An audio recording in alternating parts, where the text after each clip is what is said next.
The soldier moved slowly down the empty street, snow crunching beneath his boots, the limp in his step marking wounds that never fully healed. At his side trotted a German shepherd, tail swaying low, ears alert, eyes scanning the world with the same vigilance as his handler. They walked in silence, bound not by leash, but by a trust forged long ago in fire and ash. The shepherd stopped first, nose lifting. He let out a quiet whine, looking back at the man as if to say, "Something's wrong." The soldier followed his gaze and saw it, the faint outline of a small figure huddled against the iron bars of the school gate. They approached cautiously, boots and paws breaking the silence. The little girl sat curled up, weak and trembling, her knees pulled to her chest. A torn backpack was clutched tightly in her arms as if it alone could protect her. Her hair was tangled, her pink shirt threadbare, her eyes swollen from tears. Children had long since gone home, but she remained, abandoned, forgotten. The shepherd crept closer, belly low, tail sweeping the ground. He nudged her knee with his nose. The girl flinched, hugging the backpack tighter, but the warmth of the dog's fur pressed gently into her frozen skin. Her trembling hand lifted, touched his head, then rested there as if she had found the first safe thing in her world. The soldier crouched, lowering himself slowly so his shadow wouldn't frighten her. His scars caught the pale light, his eyes tired but kind. "Before we begin, let me know where you are watching from. Leave your country name in the comments below. And if you love stories about courage, loyalty, and community, be sure to subscribe so you don't miss the next stories." "Hey, kiddo," he said softly. "Why are you here alone?" The girl didn't answer. She buried her face in the backpack's canvas. Something slipped from the zipper pocket, a small photograph, edges frayed. The soldier saw a woman smiling in the picture, young, alive, full of light. He knew instantly. This was the keepsake, the anchor to a past she wasn't ready to lose. The shepherd lay fully down now, chin resting across the girl's legs. His body heat seeped through the thin fabric of her shirt. She clung to the backpack with one hand and to his fur with the other. The soldier unwrapped his scarf, rough wool scratched with age, and placed it around her shoulders. His voice carried the quiet strength of a man who had seen too much, but still chose to stay gentle. "You're freezing. Come on, let's get you warm." Her lips parted. She whispered, almost too soft to hear. "She promised she'd come. Mama promised." The soldier's chest ached. Promises like that had broken him before. He reached for her arm but stopped when she flinched at the distant slam of a car door. The sound echoed down the street. The girl froze, eyes wide, breath held. The soldier understood. He flinched at slamming doors too, each one a reminder of mortars and gunfire. His shepherd nudged his hand, grounding him back in the moment. The street lamp above flickered, casting long shadows. From the corner of the road, a man's voice barked, harsh and slurred by drink. "I told you not to wait out here." The girl whimpered, pressing the photograph to her chest. The soldier rose, positioning himself between her and the voice. His shepherd stood bristling, a low growl curling in his throat.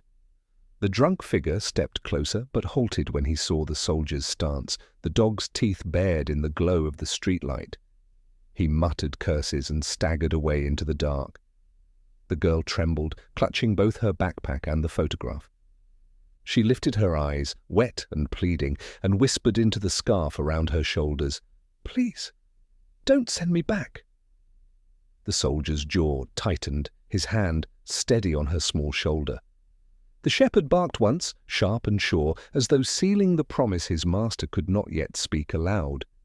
Snow powdered the soldier's boots as he lifted the girl from the curb and carried her through the gate the janitor had forgotten to lock. The German shepherd slipped ahead, nosing the doors until one gave, and the warm breath of a hallway spilled out. Disinfectant, pencil shavings, a janitor's radio whispering old songs from a distant decade. The soldier's limp was more pronounced in the heat. Pain had a way of unfreezing when the cold let go. The dog brushed back against his thigh as if to say, "We're all right, keep moving." He found the nurse's office by memory, an identical cinder-block room at every American school. Plastic cot, cracked vinyl chair, poster about washing hands. He set the girl on the cot. Her fingers never left the backpack or the photograph. The shepherd curled at the threshold, head on paws, ears swiveling. "I'm Mara," the girl whispered at last, as if the heat loosened the knot at her throat. "Mum calls me Bug." Or, she used to, "I'm Daniel," the soldier said. "And this is Rook." The dog thumped his tail once. "Can I look at your knees, Mara?" She nodded. When he touched the abrasions, he counted each flinch like a tally against the world. "Bet you've been brave all day," he murmured. "You can rest now." He cleaned and dressed the scrapes with the competence of a man who had patched young men in worse places. When the metal cabinet door clanged shut, his shoulders tightened. Rook's ears flicked, and the dog pressed against Daniel's shin. A breath in, a breath out.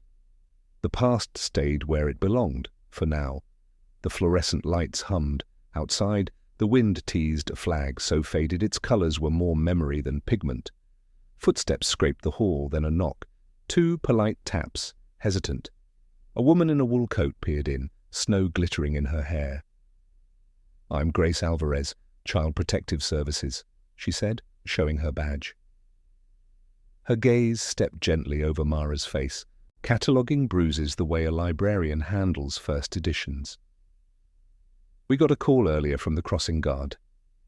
Said a child had been waiting at the gate for hours. She was," Daniel said. It came out rougher than he intended. Grace heard the edge and didn't rise to it. "Do you know where her guardian is?" Grace asked. Mara's arms tightened around the backpack. "He says I make messes on purpose," she whispered into the canvas. "He says God helps kids who learn." The last word curdled, as if it meant something that only sounded holy. Grace's jaw worked once before her voice softened. "We'll make sure you're safe, sweetheart." She glanced at Daniel. "You're military?" "Retired," he said. The word never felt right in his mouth. "I found her on the sidewalk." Grace nodded, eyes moving to Rook, lingering on the dog's calm. "K9? Former? He's got more sense than I do most days." Rook stretched one paw forward into the room and let it rest near Mara's sneaker. She set the edge of her shoe on his toes, just enough weight to feel connection without pressure. Grace registered it. "She trusts the dog," she said quietly. "That helps." Another set of footsteps, louder. The principal, tie loosened, remorse on his face that arrived late to the party. "I had no idea she was still here," he blurted. "You did," Daniel said evenly. "You just didn't look long enough to make it your problem." The principal flushed and retreated into apologies. Grace's glance told Daniel not to waste fire on a candle. "We'll move fast," she said. "Tonight I can place her in emergency care. Tomorrow, we file for a protective order. I'll need a statement from you." "Anything you need," Daniel said. Mara lifted the photograph, the edges fanned bright under the fluorescent hum. "Can I keep this?" she asked. "You keep anything that's yours," Grace said, and something unclenched in the room. They didn't get 30 seconds of quiet. Boots and a too-loud voice barreled into the corridor, followed by the smell of cold beer and old anger. "There she is!" The man in the doorway had the kind of smile that's all teeth and no warmth. His parka was expensive, his knuckles were raw. "Sweetheart, we talked about staying put." He extended his hand toward her like a snare, dressed as a gesture. Rook rose before anyone else could move, a silk, quiet shift from rest to protection. The dog's body created a living wall. His growl was low, not a threat so much as an announcement. This line will not be crossed. "Rick Halter?" Grace kept her voice neutral. "I'm with CPS. We're investigating a neglect report. Please step back." Halter's eyes flicked to her badge, Then to Daniel. "And you are?" "Someone who found a kid freezing outside while men shouted at her from doorways," Daniel said. Holter's smile thinned. "We've had a rough patch. My wife, her mother, passed last year. We're all grieving." Mara's hands flinched on the backpack. Daniel noticed how she didn't look at Holter when he said we. Grace noticed too. "Do you have legal custody, Mr. Holter?" Holter produced a crumpled photocopy and a look honed in rooms where signatures did as much harm as fists. "Temporary guardianship," he said, then added, "Her father's death benefits come through me, so I make sure she's provided for." The way he said benefits had the same greed as a man saying mine. Grace scanned the paper. "Temporary from 6 months ago," she said. "Expired unless renewed by a judge." "Paperwork backlog," Holter snapped. "Everyone knows how it is." "Everyone knows," Grace echoed, and her eyes went briefly to the principal, who suddenly found an errand off stage. Daniel watched the small-town choreography, the way people's gaze slid past bruises to land somewhere safer. Silence was a language here, and most were fluent. "We'll take it from here," Grace said. "Mara will be placed tonight.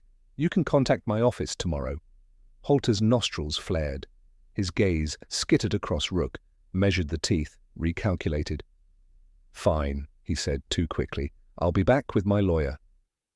When he left, the quiet he dragged after him felt like a gas leak. Grace exhaled. "I want her to sleep somewhere he doesn't know," she said. "We have an emergency foster 2 towns over." "Let me take first watch," Daniel said before he thought about jurisdiction or propriety. "I've got a cabin near the ridge."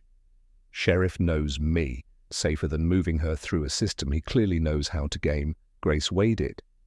"You're not a party to the case." "I don't have to be to keep a door between a kid and a wolf."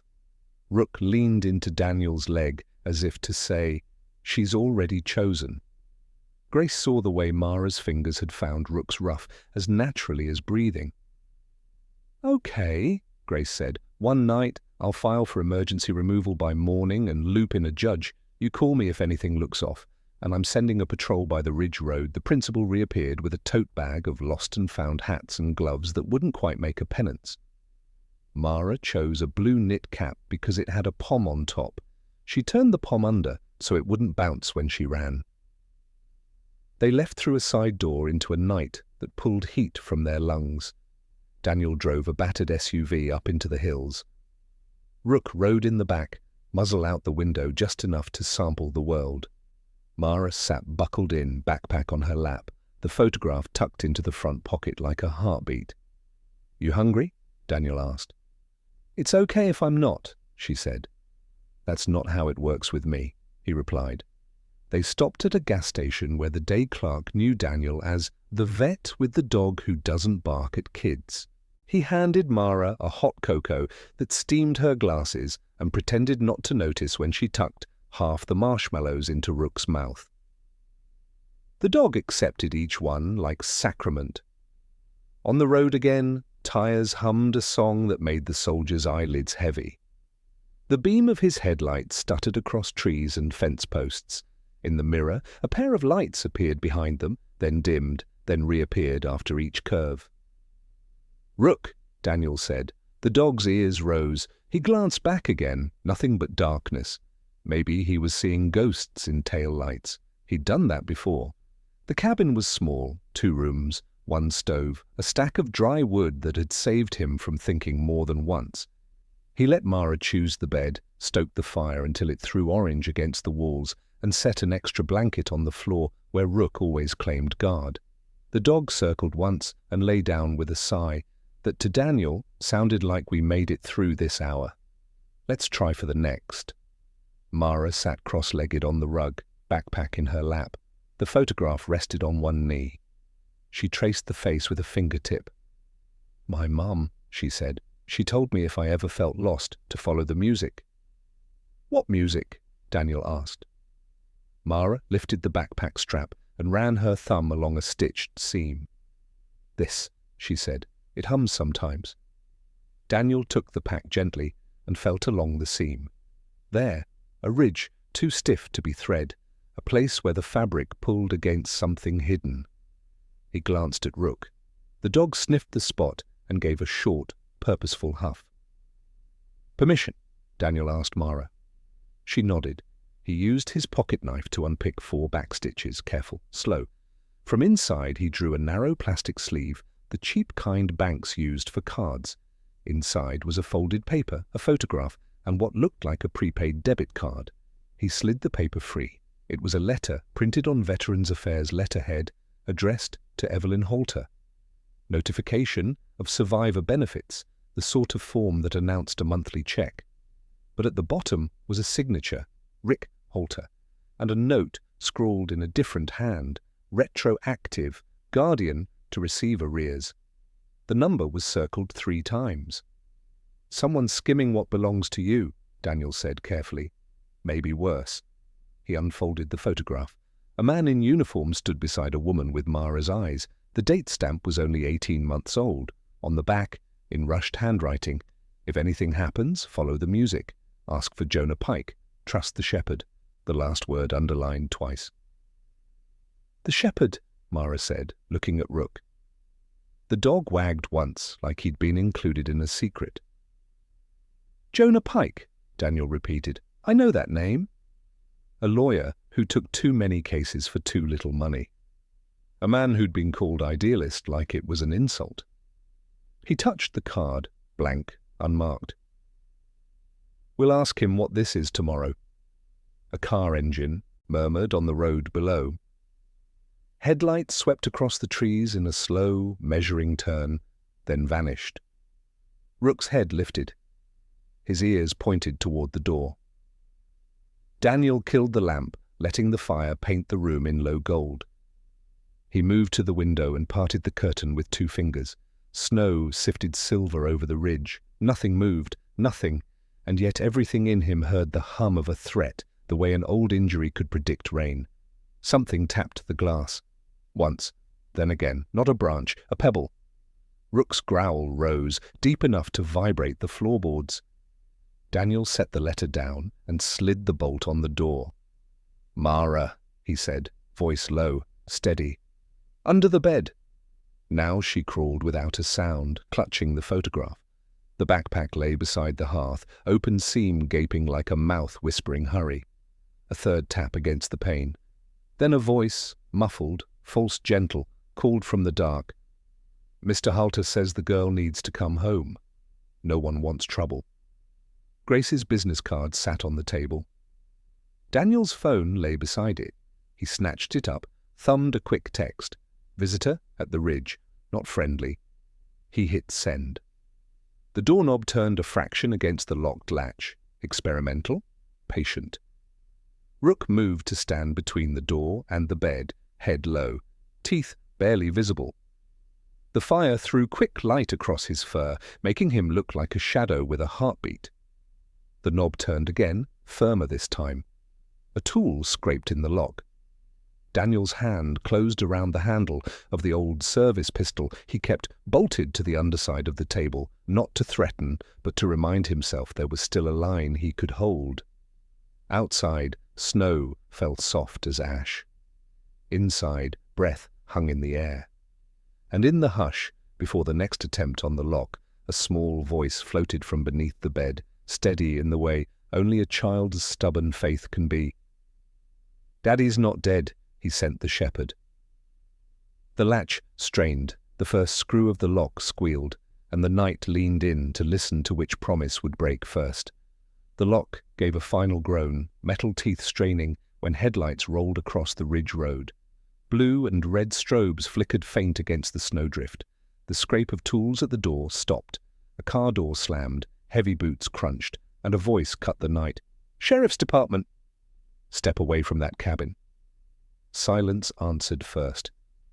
Then retreating feet, quick, muttered curses swallowed by wind. By the time the sheriff's flashlight beam swept the yard, whoever had tested the door was gone. Inside, Daniel kept the pistol down but not away. His pulse thundered, and Rook's growl faded into alert watchfulness. Beneath the bed, Mara clutched the photograph so tightly the edges bent. Daniel lowered himself onto his knees. "It's over for tonight," he whispered. "You can come out."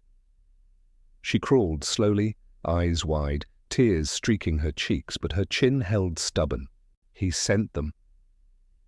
He always sends someone. Daniel gathered her against his chest, the wool scarf slipping from her shoulders, but his arms a stronger shield.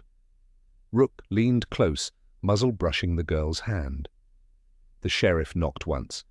Daniel opened the door only a crack, enough to show badge and badge alone.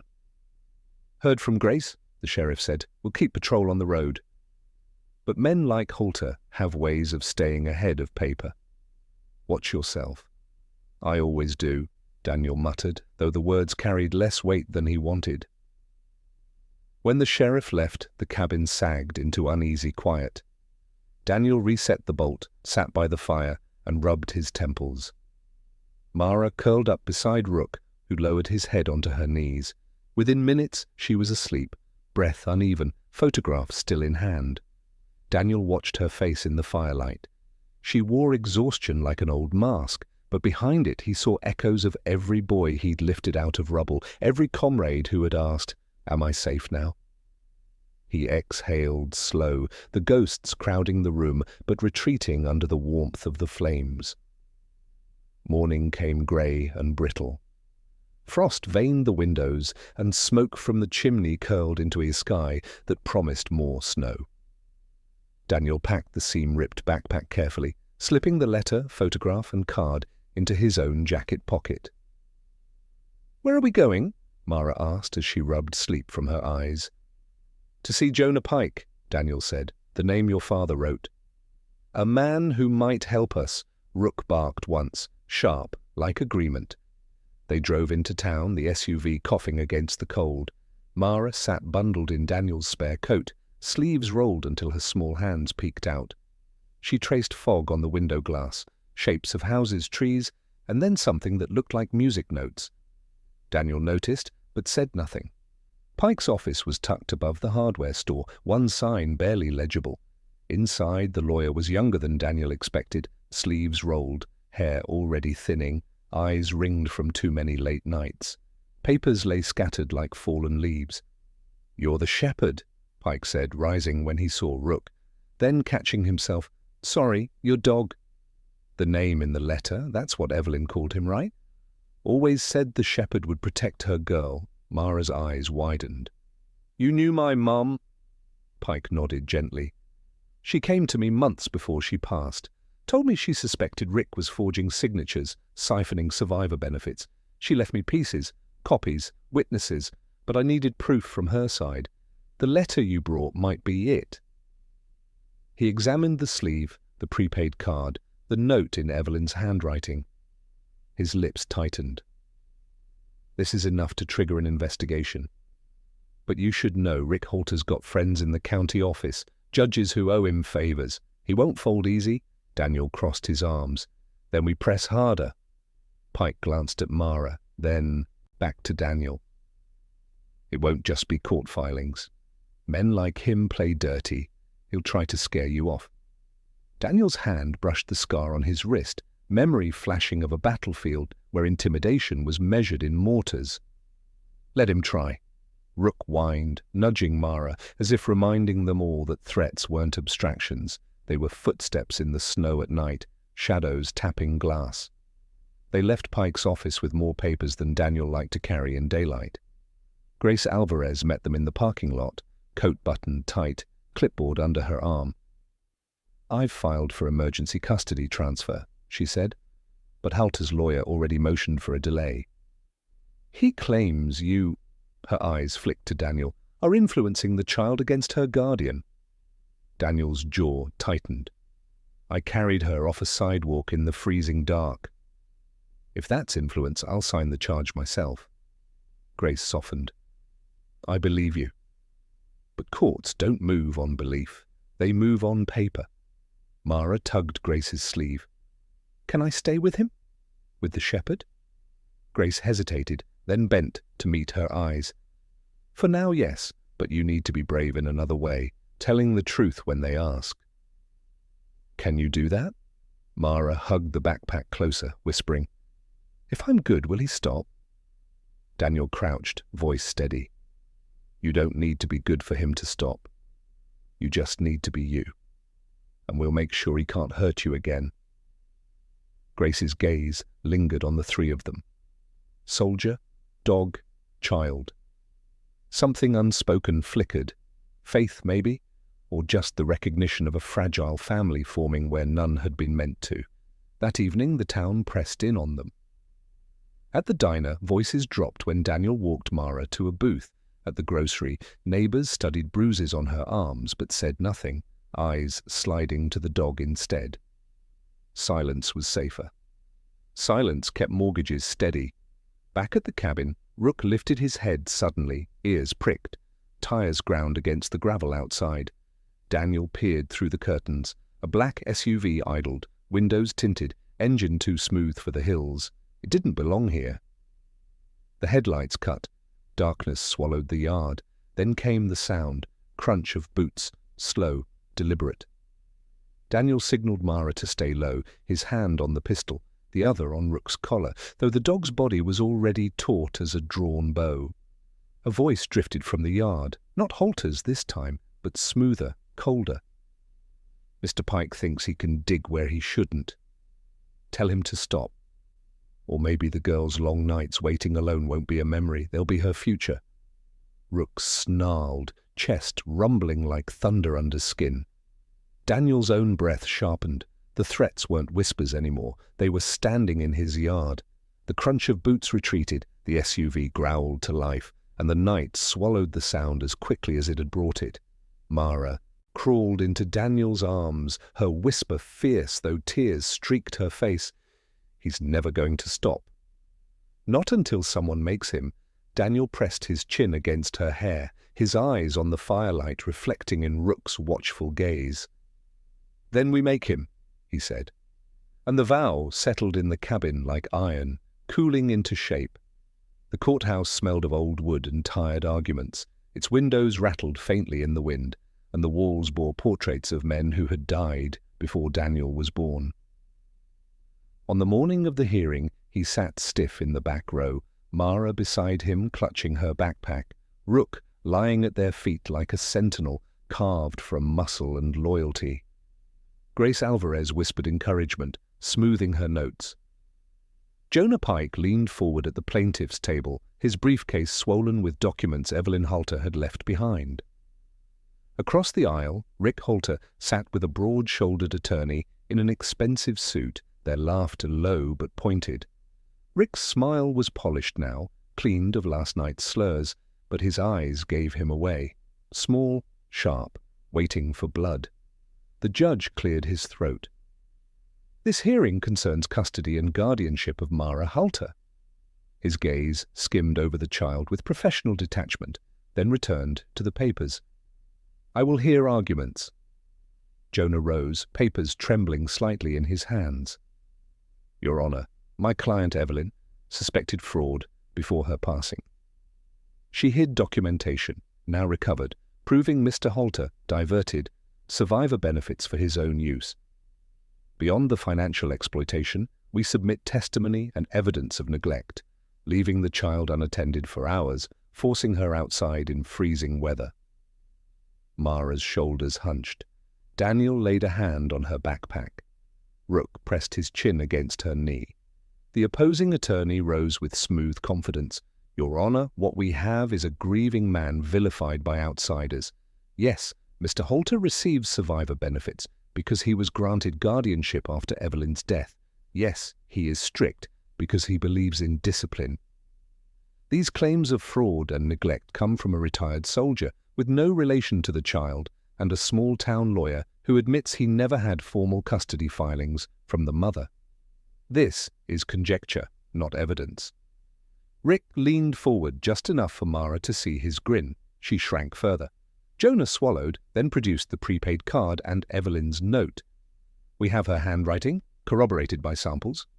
We have this account, unknown to Mara, opened in Rick's name, showing transfers matching survivor payments, and we have Evelyn's own words, trust the shepherd. She prepared for this moment because she knew her daughter might need protection. The judge leaned back, eyes narrowing at the letter. He said nothing, but his clerk scribbled notes. Rick's attorney countered. Handwriting analysis is inconclusive without experts. The card could be anyone's. Survivor benefits are complex, and Mr. Halter acted within guidelines. As for the phrase, "trust the shepherd," it's poetic, not legal. This court deals in facts, not metaphors. Grace rose from her seat, her voice calm but edged. And the fact is, this little girl was found abandoned in sub-zero weather, waiting at a locked school gate while neighbors and officials turned their heads. That is neglect. That is endangerment. The judge raised a hand. Enough! I will consider. His gavel rapped once. Temporary protective custody remains with Child Services pending further evidence. Next hearing in 30 days. Gasps rustled through the gallery. Rick smirked. It wasn't a loss for him, just delay. Mara's small hand clutched Daniel's wrist like an anchor. Outside the courthouse, the cold cut sharper than inside tension. Reporters angled cameras, asking if Mara was the neglected ward or the girl with the soldier. Grace blocked them with her coat. Rick's SUV idled by the curb. He leaned out the window, his voice low enough for Daniel alone. 30 days, soldier. She'll be back where she belongs. Enjoy playing daddy until then. Rook lunged against the leash, teeth bared. Daniel held him back with effort. You had your chance to protect her, he said, voice steel. You failed. I won't. Rick's SUV peeled away, exhaust curling like smoke from a burned promise. That night at the cabin, Mara sat by the fire with Rook's head in her lap. She stroked his ears in silence. Daniel tried to make cocoa again, but she didn't drink. Finally, she whispered, He doesn't just yell. He locks me in the dark. He says if I cry, it means I'm not trying hard enough to be good. Daniel froze with the mug halfway down. His hand trembled, cocoa sloshing. Rook shifted, pressing his weight heavier into Mara's knees, as though bracing her against the memory. Listen to me, Daniel said quietly, crouching eye level. None of this is your fault. You don't need to earn kindness. You deserve it just by being you. Mara blinked at him, as if the concept was foreign. Your mom knew, he added, touching the letter in his pocket. She trusted you to find the shepherd. And you did. The wind rattled the shutters. Daniel's chest clenched. He rose, checked the bolt again, then laid another log on the fire. He couldn't stop looking at her, fragile but unbroken, wrapped in a scarf that smelled faintly of gunpowder and home. Days stretched. Grace filed more papers, Jonah hunted signatures, Daniel patrolled his own yard like an outpost. At night, headlights sometimes appeared on the ridge road, then vanished when patrol cars cruised by. The town whispered, but still turned away. At the grocery, an elderly neighbor stopped Daniel. Her voice shook. I saw bruises last summer. I told myself maybe it wasn't my place. I was wrong. Her eyes filled with tears. Don't let him take her back. Daniel nodded, though his throat locked. That evening, Mara sat with the photograph again.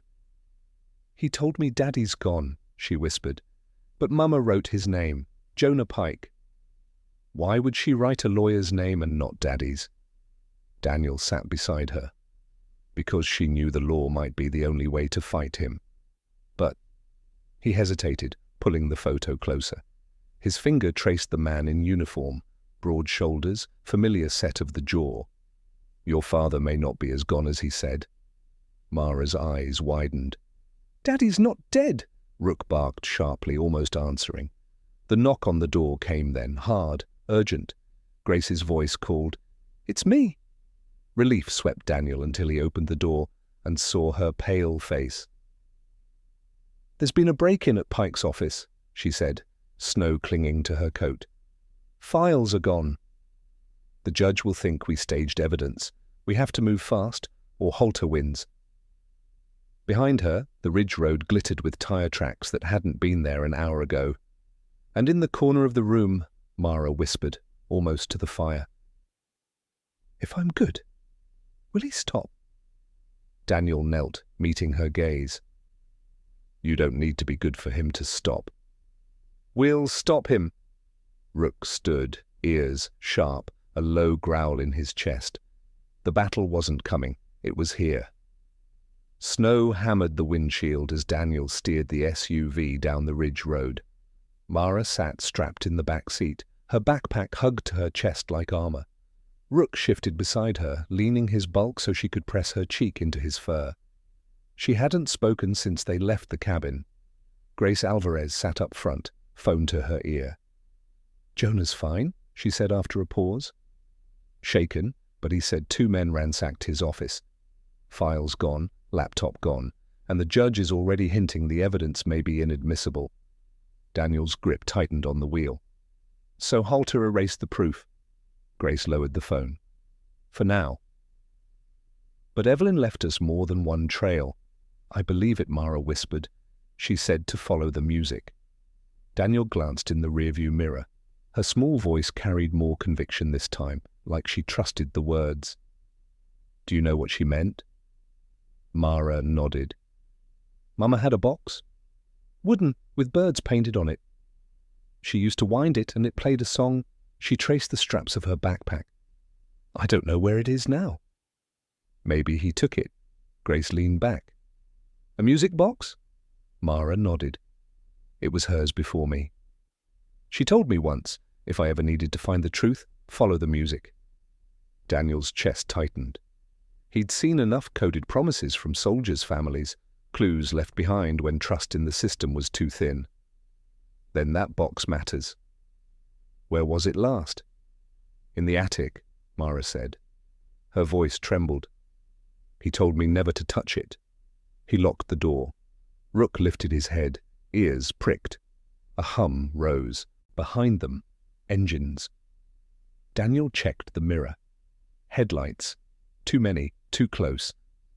"Grace," he muttered. "We're not alone." The first truck surged forward, bumper glinting in the snow glow. Daniel swerved. Mara squealed, clutching Rook, who steadied himself against the seat. "They're trying to force us off the road," Daniel said, calm but fierce. He had been here before, convoy ambushes in desert dust, now replaying on frozen asphalt. His scars screamed warnings. "Sheriff's office is 10 minutes back," Grace barked into her phone. "We'll never hold them that long." Another truck swerved alongside, men's shapes behind tinted glass. One lowered a window, arm lifting. "Down!" Daniel shouted. The windshield cracked, metal against glass. Not a gun, not yet, but a crowbar. They wanted intimidation first. Daniel slammed the brakes, the SUV fishtailed, trucks overshooting in the snow. He floored the gas, the engine roaring, the road a white blur beneath. Rook barked, sharp, the sound vibrating through Mara's ribs like courage. The chase wound through switchbacks. One truck fishtailed into a ditch, but 2 stayed tight. Daniel's knuckles were white on the wheel. He wasn't just driving, he was fighting ghosts. Each skid a flash of Humvees, each horn a mortar shell. His breath hitched. "Daniel," Grace snapped, reading the signs. "Stay here." "With us?" He blinked, forced the desert back into memory. "Not now." He leaned on training. Steady, measure the road, trust the tires. Ahead, the bridge loomed, wooden, narrow, half-frozen. The guardrails sagged with age. One wrong hit, and the SUV would tumble into the gorge. "They'll box us in there," Grace said. "Not if we move first." Daniel pressed harder on the gas. The bridge shook under the SUV's weight. Boards groaned, frost cracked. One truck tried to cut them off. Daniel swerved left, tires screeching, Rook bracing his paws around Mara like a shield. The truck clipped the rail, and the rail gave. With a sickening snap, the truck plunged into the dark. Mara screamed, burying her face into Rook's neck. Grace clutched the dash, white-faced. The second truck slowed, lights flashing as if reconsidering. Then it backed away, vanishing into the snowstorm. Silence, except the wind and the girl's sobs. Daniel pulled off the bridge, stopped on solid ground, hands trembling. He dropped his forehead to the steering wheel. Breath came jagged, flashes of screaming comrades, twisted metal. His chest convulsed. Rook nudged his shoulder, pressing him back into the now. Mara crawled forward, small hand on his arm. "You saved us," she whispered. Daniel lifted his head. Her eyes weren't pleading now. They were steady, filled with something he hadn't seen before. Trust. He swallowed hard. "We're not safe yet, but we will be." They reached Grace's safe house on the far edge of town, a farmhouse, empty since its owner passed. Away now, government property. Mara curled on the couch, Rook beside her, refusing to leave her side. Grace spread papers on the kitchen table. "Tomorrow I'll petition the state investigator. The chase tonight proves intimidation. Maybe it buys us leverage." Daniel rubbed his temples. "And if it doesn't?" Grace's jaw tightened. "Then we dig." That music box could be the key. Mara, half asleep, murmured, "It plays Claire de Lune, Mama's favorite. She said Daddy danced with her to it." Daniel froze. "Your father?" He pointed to the photo Evelyn left. "That uniform wasn't dress blues." "It was combat gear. I know that patch. He wasn't just a soldier. He was one of ours." Grace leaned in. "If he's alive, if he staged his death to protect them, it changes everything." Mara's eyes fluttered open. "Daddy's not dead," she whispered again, this time not fragile, but certain. "I feel him." Mama said music would find him. Rook barked once, sharp, as if affirming the truth. Daniel looked at Grace. "Tomorrow we go back to that house. We find the box. We follow the music outside. Snow blanketed the roads, muffling the world. But under its weight, something stirred. Evidence, secrets, and the thin line between despair and miracle. And in the warmth of the farmhouse, Mara leaned against the shepherd and whispered, with a sleepy smile, "I'm not lost anymore, am I?" Daniel stroked her hair. "No, Bug. You're not." But his eyes stayed hard because he knew the war was just beginning. The house loomed grey against the morning snow, shutters banging in the wind, rooflines sagging with neglect. Mara clutched her backpack as Daniel parked 2 blocks away. Grace scanned the street, coat collar pulled high, her breath visible. Rook whined softly, uneasy even before the engine cut.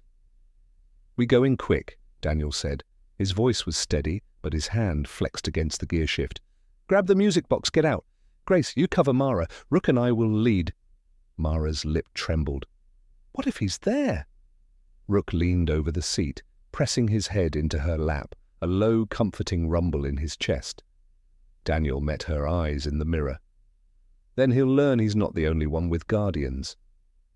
They moved down the icy sidewalk, boots crunching. The house smelled of mildew, smoke, and memories. Daniel tested the knob, locked. He jimmied it with a knife, the motion too practiced, and the door creaked open. Inside, dust filmed the furniture. Beer cans littered the counter. A photograph of Evelyn sat on the mantel, glass cracked, frame askew. Mara's breath caught when she saw it, but she didn't stop. Her gaze travelled upward to the narrow door at the end of the hall. "The attic," she whispered. The stairs groaned under their weight. Each step felt like entering a throat that didn't want them. At the top, Daniel forced the warped door open. Cold air spilled out, carrying dust and cedar. The attic was cramped, slanted beams pressing low. Boxes lay stacked like forgotten sentinels. Rook padded forward, nose to the floor, then stopped at a trunk painted with faded bluebirds. His tail swept once. "That's it," Mara whispered.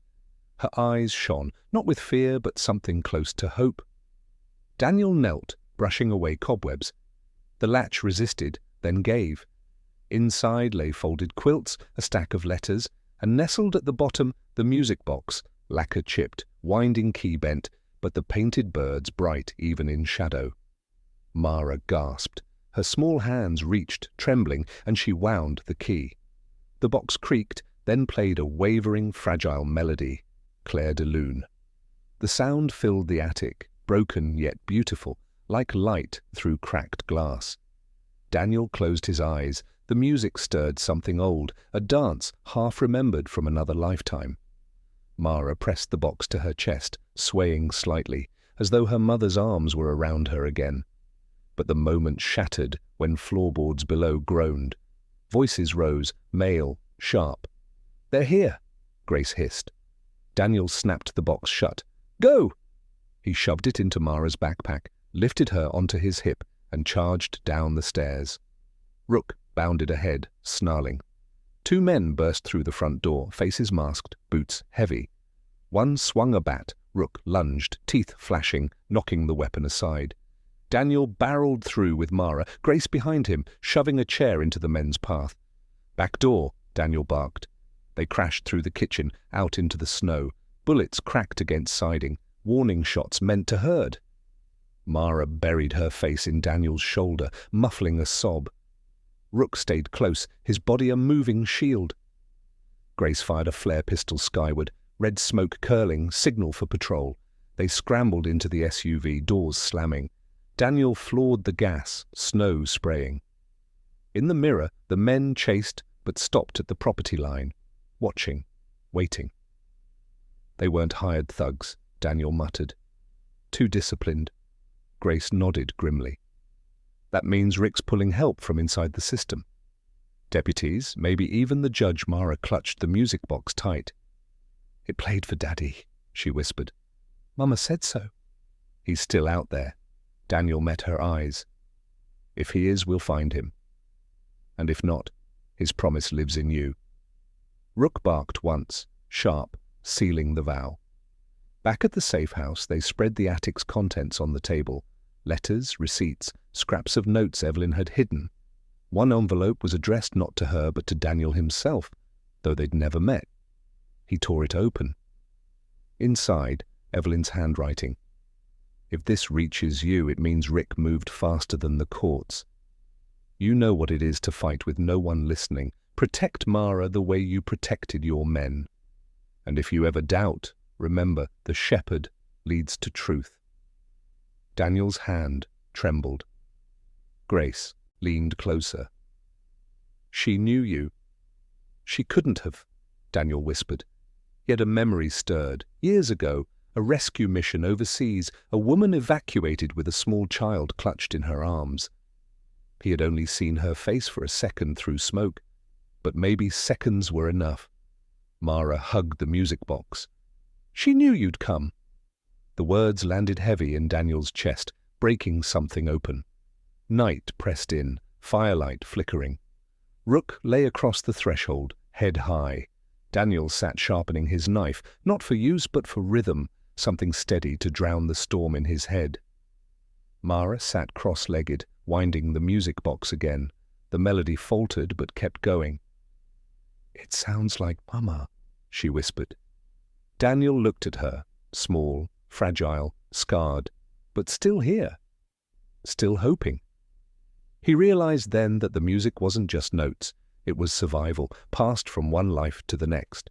A knock at the door broke the moment, gentle, almost polite. Grace froze. Daniel's hand closed around the pistol. "Who is it?" a voice answered, familiar yet strange. "Jonah Pike." "Open up." But Grace frowned. "He wouldn't come here unannounced." Rook growled low, ears flat. Mara whispered, clutching the box tighter. "That's not him." Daniel motioned everyone back. He stepped to the window, peered through the curtain. A man stood in the snow, coat too clean, posture too stiff. His eyes searched the windows, not like a friend seeking entry, but like a hunter measuring prey. Daniel whispered to Rook. The dog bristled, ready. He turned back to Mara and Grace, voice low, certain. "They know about the box. And they'll burn the whole town to keep what's in it hidden." Outside, the man's fist rapped again, harder this time. The music box in Mara's arms kept playing, notes trembling, but unbroken. The third knock rattled the doorframe, not loud, but certain, the way a surgeon taps a chest before the incision. Daniel kept one eye on the peephole and one hand steady on the pistol. Rook stood planted between the bed and the door, muscles bunched, breath slow and focused.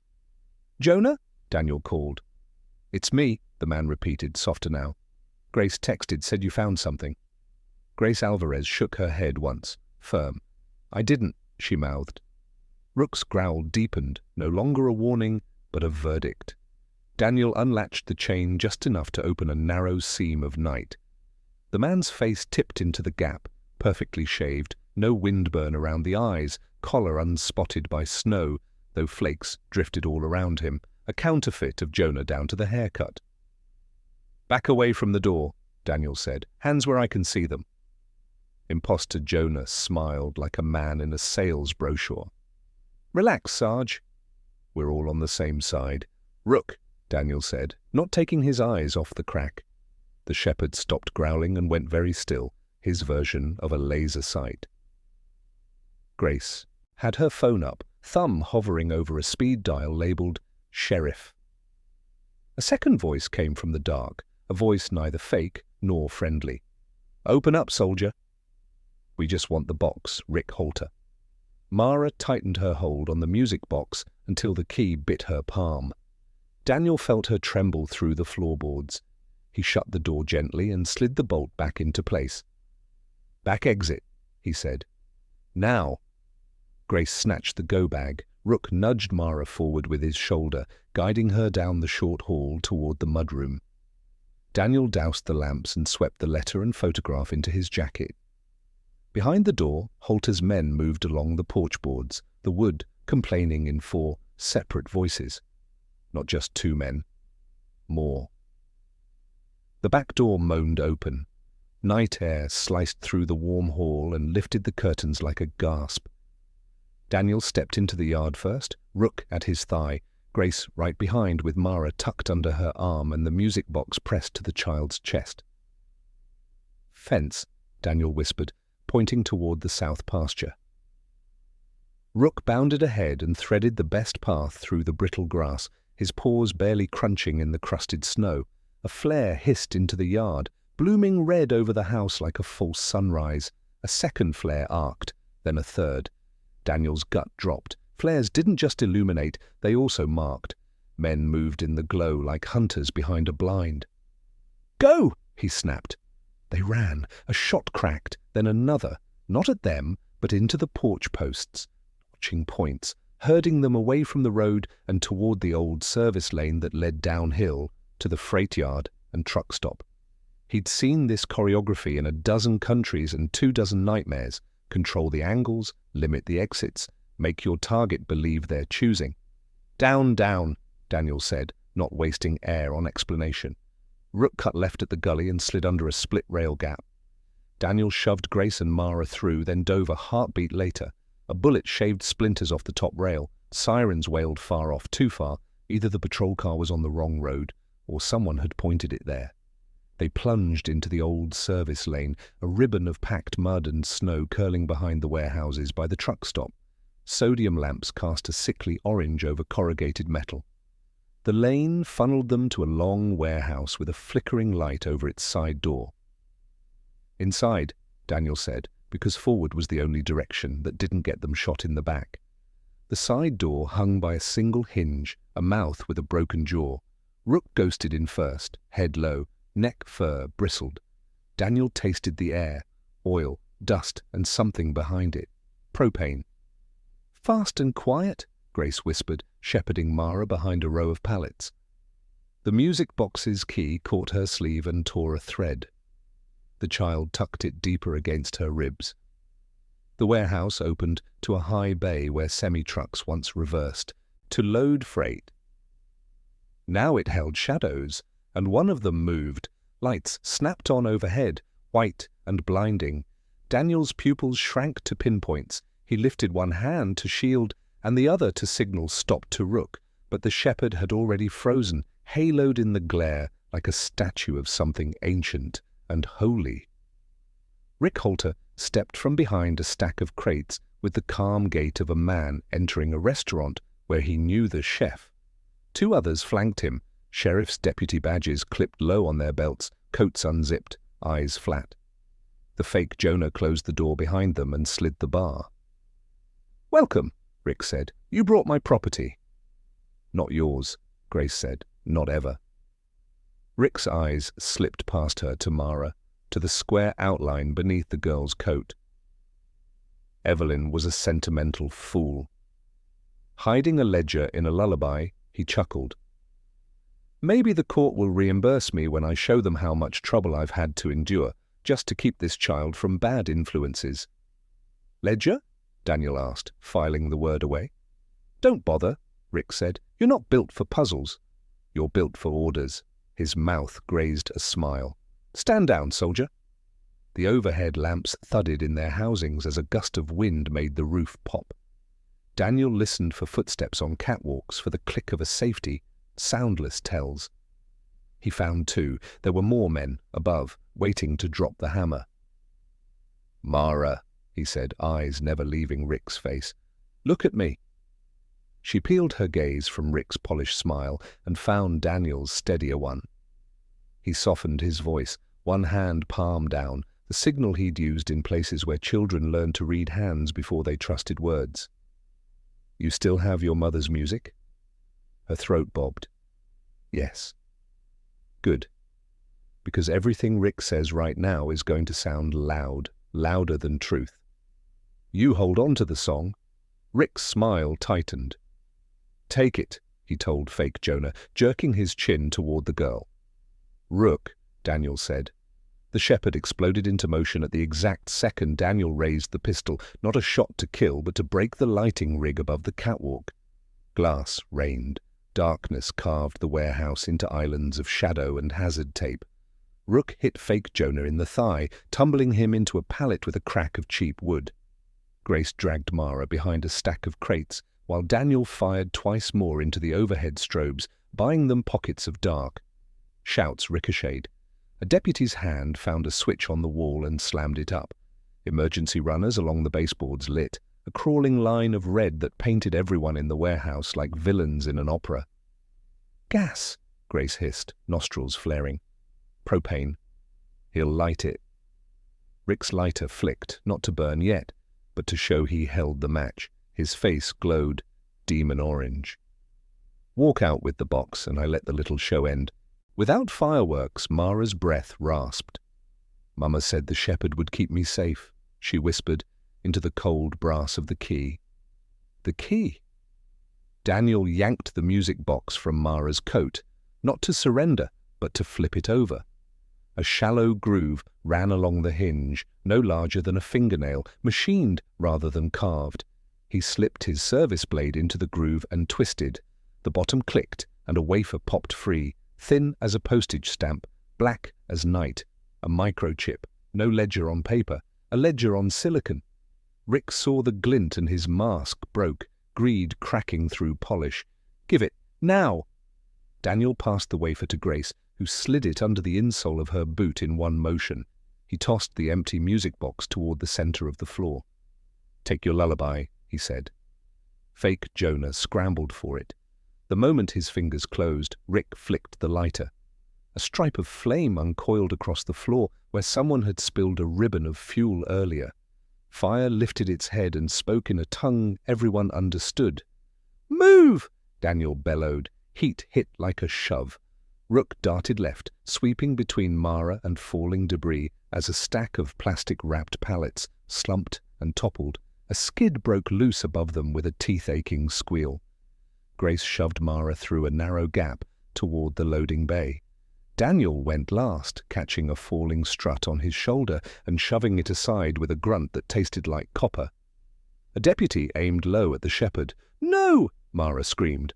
The shot cracked. Rook spun, stumbled, then righted, back leg buckling for a heartbeat before he forced it to hold. He didn't cry out. He leapt again, driving the deputy into a wall, teeth clamped just below the wrist until the gun clanged to concrete. Smoke thickened low, the kind that crawls under doors and into lungs. The warehouse sang with crackling plastic and tin roofs pinging heat expansion. Somewhere above, a window shattered, exhaling glass like sleet. Daniel's chest stuttered, the smoke, the screams, the alarm. It hooked his brain and dragged him backward through time. Siren to mortar, heat to IED. Rook's bark to a man's last shout for his mother. He stumbled, vision tunneling, sandals and sand overlaying snow boots and concrete. "Daniel," Grace's voice punched through. "Stay here." "With us," he saw her face, a new face in the old reel, and locked onto it like a star. "I'm with you," he rasped, forcing his body to remember the present. He grabbed a length of tarp rope, looped it through a D-ring by the loading bay, and back to the railing. "We rappel," he said. "2 floors, into the alley." Grace tied Mara to her chest, harnessing the child with the line. "You first," she told Daniel, because she knew he'd try to send everyone else and stay. He swung over the edge, boots searching for purchase. The rope burned the heel of his palm where scar tissue lay thin. He lowered himself into the sucking cold, eyes stinging, lungs grateful for the slice of clean air. "Send her," he called. Grace pushed off with Mara, and the pair slid down into Daniel's arms. He caught them and set the girl on her feet. Her cheeks were ash-streaked, her eyes huge, but she clutched the music box lid in one hand like a medal. "Rook!" she cried. The shepherd appeared at the edge of smoke, limping, muzzle soot-grey. Behind him, the roof groaned the way mountains do before avalanches. He crouched, gathered what strength lived in him, and launched. Daniel and Grace reached up and took his weight, too much and not enough, and dragged him over the sill, just as the upper catwalk folded and slammed against the wall with a sound like the end of something. They stumbled into the alley. The fire blew out a window above them and coughed flames sideways. A klaxon wailed. Sirens answered at last. Closer now, real. The SUV sat 30 yards away, one rear tire sagging. The black truck from the Ridge Road idled across the mouth of the alley, boxing them in. Rick Holter stepped into the alley's orange light. His hair was singed at the edges, temper gone to meat. Behind him stood the 2 deputies and the fake Jonah, one arm clutched to his side, where Rook's teeth had written truth. "You think you can beat me with a dog and a sob story?" Rick said, voice raw. "No," Grace said, breath fogging, "with a mother's evidence." "You mean this?" Rick held up the music box Daniel had tossed, a pretty shell, empty of its heart. "The court will love the theatrics." He flicked the lighter again, just to see their eyes at the flame. Mara stepped forward, small and straight, Rook leaning on her leg. "You're going to jail," she whispered. Her voice didn't shake.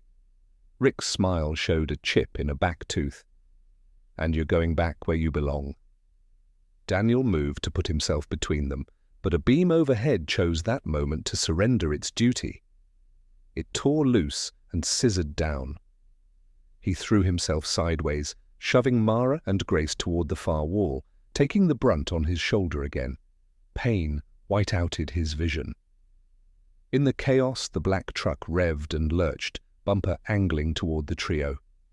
Rook sprang, injured leg screaming, lungs stealing fire, and crashed against the grill with the full faith of a creature who had never learned how to do anything less than give everything. The truck's driver overcorrected, swerved, clipped a dumpster, and stalled with a cough. Rick's lighter fell. It sparked. For one terrible second it pinwheeled between flame and puddle, and landed in the puddle. It flash-boiled, hissed dead. A small mercy or something like it. Sirens boiled into the alley, blue and red ricocheting off brick. The real Jonah Pike slid from the front cruiser, face grim, hair and tie, both wrong from running. The sheriff followed, jaw set. 2 uniformed officers raised weapons, not at Daniel, not at Mara, but at Rick Holter and his hired law. "Holter!" the sheriff shouted. "Hands where I can see them!" "Now!" For the first time, Rick's face faltered. He lifted his hands slowly, eyes cutting to the deputies beside him, their badges suddenly hot as brand irons. Fake Jonah spat blood and lifted both palms. Rook sagged to his haunches, chest heaving. Mara fell to her knees and wrapped both arms around his neck, whispering into his soot-hot fur, "Good boy, good boy, good boy," like a rosary. Daniel sank against the wall, one hand on the shepherd's ruff, the other on Mara's back. Grace stood tall between them and the world, boots spread, the little microchip safe in her boot heel, her chin high as a standard. Fire crews roared in and took the warehouse in hand. Officers cuffed the deputies first. Rick stared straight ahead like a man who had finally met a mirror. Daniel closed his eyes for a single heartbeat, and saw another room on fire, another child's cry. He forced them open to the sight he chose instead, a girl and a dog breathing in sync. "Daniel?" Grace's voice softened. "You still with us?" He looked at her, then at Mara, then at the heavens beyond the smoke. Snow had started again, soft flakes, tender, where everything else had been hard. "Yeah," he said, "I'm here." Mara pressed her forehead to Rook's, and her words fell like a blessing into his fur. "Don't leave me," she whispered. "Please don't." Rook answered with a tired huff, then licked the salt from her cheek. Paramedics slid a stretcher toward them. "We need to get the dog looked at," one said, kind eyes measuring the limp. "And your shoulder?" he added to Daniel, taking in the way the soldier kept it too still. Mara's fingers tightened. "Can I ride with him?" "We'll make room," the medic said without hesitation. As they lifted Rook, the shepherd turned his head to keep Daniel in view. The soldier rose, pain bright but smaller than his duty, and walked alongside the gurney. Grace's phone buzzed, a message from the state investigator, copy of court security footage attached, Holter bribing Clark, and another from a clerk brave enough to send it. The wall of silence had cracked. Someone had chosen truth. The sheriff paused by Daniel. "Some of my house was dirty," he said, shame and anger braided in equal measure. "No more." "Make sure of it," Daniel replied. "We will," the sheriff said, and for once the words didn't sound like wind. As the ambulance doors opened, blue light washed Mara's face. She looked up at Daniel, voice small but steady. "If I'm good?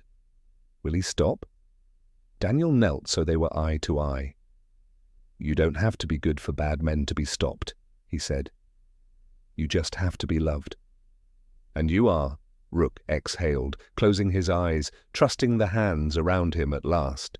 They loaded up, child, dog, soldier, while smoke thinned into the night and snow began to turn the alley clean. Somewhere inside the ambulance, Mara's hand found Daniel's, and her other hand never left Rook's fur. She leaned between them, and for the first time since the school gate, said words not shaped like begging but like belonging. "Please, take us home." The doors closed, the siren rose, and the road toward healing finally unspooled ahead. The hospital smelled of antiseptic and overheated air, the kind of place where time always moved slower. Daniel sat in the corridor with one arm in a sling, his eyes fixed on the door marked veterinary surgery, authorized personnel only. On the other side, Rook lay under anesthesia, a team of vets patching the wound that had nearly cost the dog his life in the warehouse fire. Mara hadn't left Daniel's side since they arrived. She curled in the chair beside him, her backpack pressed to her chest, the music box nestled safely inside. She looked so small, her sneakers barely touching the floor, her cheeks still streaked with soot. Grace Alvarez paced in front of them, phone pressed to her ear, firing off updates. "Yes, the evidence chip is secured. State investigators are en route. Holter and his deputies are in custody. Judge has already suspended hearings pending review. No, there's no chance of Mara going back. Not after tonight." The words washed over Daniel like warm water, but he didn't let them in. He couldn't, not until he saw Rook with his own eyes. Hours passed. Finally, the vet emerged, removing his gloves. "He's stubborn, your shepherd," the man said with a tired smile. "Bullet missed the bone. We repaired muscle and stitched vessels. He'll limp for a while, but he'll live." Mara leapt to her feet, tears breaking free. Daniel exhaled a breath he didn't know he was holding. His eyes burned hot, but he blinked them clear. "Can we see him?" Mara asked. "Short visit," the vet said. They entered the recovery ward. Rook lay on a thick pad, bandages around his leg, IV tubing taped gently to his paw. His chest rose and fell, slow but steady. When Mara whispered his name, one ear twitched and his eyes cracked open, dark and loyal. "He waited for me," Mara said, stroking his muzzle with tiny fingers. "Even hurt, he waited." Daniel knelt, ignoring the pull in his shoulder. He placed his forehead briefly against the dog's fur. "You kept your promise, partner." Again, Rook sighed, a sound that felt like peace. Days blurred into each other after that. Investigators swarmed the town. The microchip Evelyn had hidden contained records of fraudulent transfers. Holter had siphoned thousands of dollars from survivor benefits accounts. Even worse, the files tied him to a network of accomplices, people who had built their silence into profit. Grace testified. Jonah Pike presented the evidence. The sheriff publicly admitted his office had been compromised and vowed reform. Rick Holter sat in a cell, his polished smile stripped away, his name cursed, even in the bars where he once drank for free. But the real trial happened in smaller moments, at the hospital, when Mara finally slept without flinching at every sound. At Daniel's cabin, when she hung her mother's photograph above the mantel and whispered, "She'll see us here." In the snow, when Rook hobbled outside and Mara giggled at his uneven gait, saying, "He's dancing with me." Each moment rebuilt what had been broken, not erased, but reshaped. Weeks later, the courthouse filled again, but this time there were no threats, no shadows lurking in the corners. Mara stood at Daniel's side, hand in his, Rook lying at their feet, bandaged but steady. The judge's voice carried through the room. "In light of the evidence provided and the child's expressed wishes, guardianship is hereby transferred to Daniel Hayes, with permanent adoption proceedings approved." Effective immediately, Mara squeezed Daniel's hand so hard it hurt. He knelt, despite the ache in his shoulder, so they were eye to eye. "Is it true?" she asked, breathless. Daniel smiled through the wetness in his eyes. "It's true." "You're home," Rook barked once, sharp and joyful, as if stamping the words with a seal. Applause rose in the gallery. Grace wiped at her eyes. Jonah grinned tiredly, the weight of months lifting. Even the sheriff nodded solemn approval. But none of it mattered compared to the way Mara threw her arms around Daniel's neck and whispered into his ear, "I'm not lost anymore." Life at the cabin didn't become perfect. The ghosts didn't leave overnight. Daniel still woke sweating at the sound of slamming doors. Mara still flinched when the wind howled too hard against the shutters. Rook's limp reminded them daily of the fire they'd survived, but healing, they learned, wasn't erasing the past. It was building a future with it. Daniel took Mara into town for cocoa, no longer caring about whispers. Grace visited often, bringing books and laughter. Jonah helped them set up trust papers so Mara's survivor benefits were hers alone. And in the evenings, when snow fell soft, Daniel wound the music box. The melody wavered but played true, Claire de Lune, fragile and eternal. Mara would sway with it, resting her head against Rook's shoulder, while Daniel watched from the hearth. Sometimes she would whisper, "Dance with me, Daddy." And sometimes, when the fire was low and the world quiet, Daniel would take her hand and step slowly across the cabin floor, moving as if guided by music only they could hear. One night, Mara placed the music box on the mantel beside the photograph of her mother. She looked up at Daniel. "She said to follow the music," Mara whispered. "It led me here." Daniel rested his hand on her shoulder, his voice rough but steady. "And it'll keep leading us." Always Rook lay at their feet, eyes half closed, tail thumping softly. Outside, the snow fell, covering the scars of the world in white. Inside, 3 souls, soldier, shepherd, and child, sat together, not as broken pieces, but as a family, forged in fire, trust, and second chances.